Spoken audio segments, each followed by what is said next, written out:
म्हणजे अमित शहांचाच पवारांनी सत्कार केलेला आहे. कोणाचा? अमित शहा, एकनाथ शिंदेचा सत्कार करणं म्हणजे अमित शहांचा सत्कार त्यांनी केला.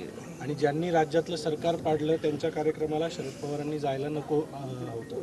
राजकारणात काही गोष्टी टाळायला पाहिजे असंही ते म्हणतात. असं आहे ना, इंडिया नावाचं जे काही संघटन आहे हो काय, तर संजय राऊत आणि उद्धवजी ठाकरे, पवार साहेब, काँग्रेस हे सगळे एकत्रित त्या संघटनेत एकमेकाच्याबद्दल काय बोलले त्याच्यावर मी काय बोललो बरोबर नाही ना, आहे की नाही? पण जे दिल्लीमध्ये साहित्य संमेलन सुरू आहे साहेब, दिल्लीमध्ये जे साहित्य संमेलन होतं आहे त्या ठिकाणी देखील दलाली सुरू आहे सर्व, आणि शरद पवारांनी तिथे दलाली करणाऱ्या व्यक्तीचा सत्कार केला, हे दुर्दैव आहे असं पण म्हटलंय त्यांनी. आपल्यालाही अनुभव आहे. एक तर काय मी ते काय ऐकलं नाही काय, आणि मग ज्याने काय ऐकलं असेल ते काय त्याच्यावर प्रतिक्रिया देतील.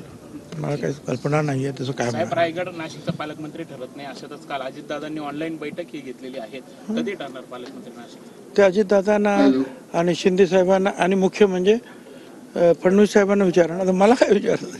मी मी मी एक आमदार आहे का, जेवढं इतर आमदारांना माहिती तेवढंच मला माहिती आहे, जेवढं तुम्हाला माहिती आहे तेवढंच मला माहिती आहे. पण आपल्या राष्ट्रवादीचे सर्वाधिक आमदार आहेत, 7 आमदार सर्वाधिक आपले आहेत जिल्ह्यामध्ये, सर्वाधिक आमदार आपले आहेत राष्ट्रवादीचे. पण आपला दावा आहे का? मला माहिती नाही दावा आहे की नाही ते पण मला माहिती नाही, दावा आहे की नाही तेही माहिती नाही, वादा आहे की नाही ते पण माहिती नाही. धनंजय मुंडे यांचा राजीनामा घ्यावा, त्यांच्यावर होणाऱ्या आरोपांमुळे सरकारची प्रतिमा मलिन होते असं शिंदेच्या शिवसेनेचे वरिष्ठ नेते यांची कुजबूज सुरू आहे, नाराजी व्यक्त करता येते.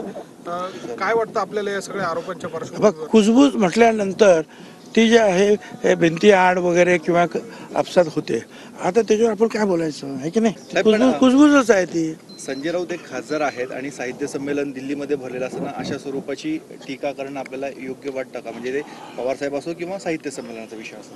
मला सांगा, अरे संजय राऊत जे आहे अनेक वर्ष खासदार आहेत, एका मोठ्या पक्षाचे जे आहेत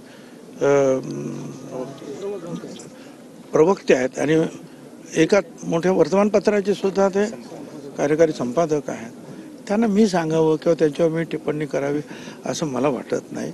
काय आता ते तेवढं मला तर बरं होईल.